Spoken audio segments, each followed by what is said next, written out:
Assalamualaikum warahmatullahi wabarakatuh. Kami dari kumpulan 1 kelas 2G akan menjelaskan tentang ideologi Syiah. Dan saya Alia Aini Syarifah Taha. Saya akan menerangkan tentang pengenalan dan juga ajaran Syiah yang bercanggah. Seterusnya, nama saya Puteri Nurlisa binti Azhari. Saya akan menerangkan tentang Imam adalah maksum. Nama saya Siti Nurfarin binti Abdullah. Saya akan menerangkan tentang pandangan Syiah terhadap sahabat Rasulullah SAW. Saya Kisina binti Abdullah. Saya akan menerangkan khalifah riwayatkan sejarah. Seterusnya, Nama saya Siti Nur binti Isan. Saya akan menerangkan tentang kesimpulan. Saya akan bermula dengan pengenalan. Kaum Syiah mempercayai bahawa Nabi Muhammad SAW mengangkat Ali bin Abi Talib sebagai penggantinya dan imam pemimpin spiritual dan politik setelah dia beberapa kali dalam hidupnya. Pandangan ini bertentangan dengan pandangan Islam Sunni yang pengikutnya percaya bahawa Muhammad tidak menunjuk seseorang pengganti sebelum kematiannya dan bahawa Abu Bakar yang diangkat sebagai khalifah oleh sekelompok sahabat Nabi di Saqifah dianggap sebagai khalifah pertama setelah Muhammad. Penganut fahaman Syiah mengembangkan fahaman mereka dengan cara mengamalkan akidah taqiyah, iaitu berbohong dan berpura-pura. Mereka dituntut untuk menzahirkan sesuatu perkara yang bersesuaian dengan masyarakat setempat untuk menyembunyikan kepercayaan mereka. Seterusnya, apa itu fahaman dan ajaran Syiah yang bercanggah? Fahaman dan ajaran Syiah bercanggah dengan umat arus perdana kerana mereka mempunyai kepercayaan khusus seperti meyakini bahawa kepimpinan umat Islam hanya layak disandang oleh keturunan tertentu, iaitu Ahlul Bait melalui nas. Mereka juga berbeza dalam pandangan terhadap sahabat Rasulullah SAW, sumber hukum dan beberapa amalan ibadah. Terdapat 3 contoh, iaitu mempunyai 3 kecenderungan yang besar. Jadi, apa itu 3 kecenderungan itu? Ketiga kecenderungan itu mereka terpecah kepada banyak kelompok, tetapi majoritinya adalah 3 kelompok terbesar, iaitu Syiah Mufaddalah, Syiah Rafidah dan Syiah Batiyah. Kelompok yang pertama iaitu dipanggil Syiah Mufaddalah, iaitu gemar kepada puji-pujian yang berlebihan. Kelompok yang kedua ialah Syiah Rafidah, berasal daripada perkataan Ar-Rafud, iaitu tolak. Mereka digelar sebagai Rafud dan Rafidah kerana mereka tidak mengiktirafkan, bahkan mengkafirkan dan melaknat sahabat dan isteri Nabi SAW seperti Abu Bakar dan juga Umar. Mereka mengkafirkan sahabat Nabi bertujuan untuk meragukan sumber agama kita, iaitu Al-Quran dan As-Sunnah. Terusnya, kelompok yang ketiga ialah Syiah Batiyah, yang diambil daripada perkataan batid, yang maknanya adalah samar-samar. Syiah yang ketiga adalah yang paling pelik. Mereka menganggap ibadah seperti solat, haji dan lain-lain hanyalah simbolik semata-mata.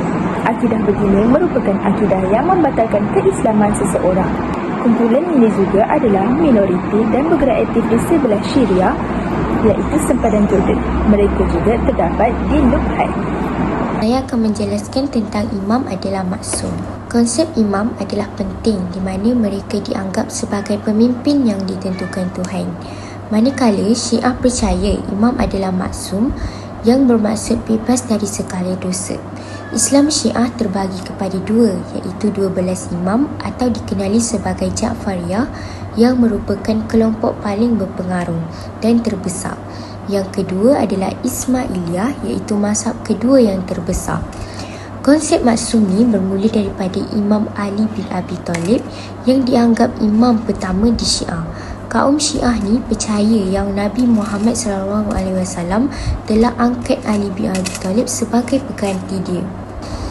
Seterusnya, ketidakmaksuman seorang imam ni boleh memberi kesan terhadap ajaran yang disampaikan. Ulama Imamiyah mengatakan bahawa kafir jika seseorang itu mengingkari kepimpinan salah seorang imam serta tidak akui kewajipan taat kepada mereka seperti mana diwajibkan Allah dan layak kekal di dalam neraka. Kaum Syiah ni dia menganggap tanpa imam yang maksum, umat Islam ni akan kehilangan petunjuk yang benar dalam memahami ajaran agama. Seterusnya, tajuk saya ialah pandangan Syiah terhadap sahabat Rasulullah SAW. Definisi Syiah ialah Syiah berpendapat bahawa selepas kewafatan Rasulullah SAW, ramai sahabat tidak lagi berpegang teguh kepada ajaran yang sebenar. Mereka percaya bahawa kepimpinan umat Islam sepatutnya diserahkan terus kepada Sayyidina Ali Ar-Rashidin seperti yang didakwa telah diwasiatkan oleh Rasulullah SAW. Terdapat beberapa contoh. Contohnya ialah yang pertama, Syiah tak anggap semua sahabat adil. Maksudnya di situ ialah mereka nilai setiap sahabat tu secara individu. Yang kedua, Ali sebagai khalifah sebenar. Ini bermaksud Syiah percaya Nabi SAW telah melantik Ali sebagai pengganti secara langsung.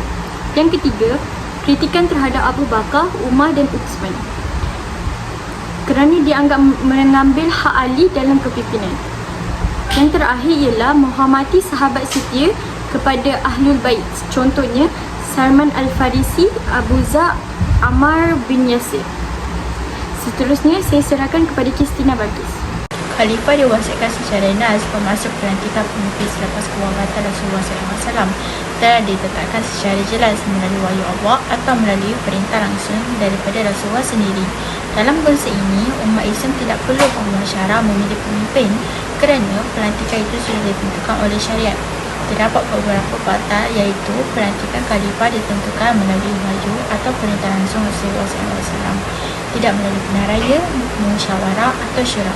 Umat Islam wajib menerima tanpa mengapa. Contohnya, Syiah meyakini Rasulullah SAW melantik Sayyidina Ali secara nas. Seterusnya saya serahkan kepada Siti untuk kesimpulan. Kesimpulannya, ideologi Syiah mengancam perpaduan umat Islam dengan menyebarkan melalui media sosial dan pendidikan. Di Malaysia, ajaran ini telah difatwakan sesat oleh semua negeri. Usaha membanterasnya dijalankan melalui ceramah dan kerjasama Pertubuhan Islam. Walaupun terdapat perbezaan dalam fahaman, kita perlu saling menghormati demi menjaga keharmonian negara.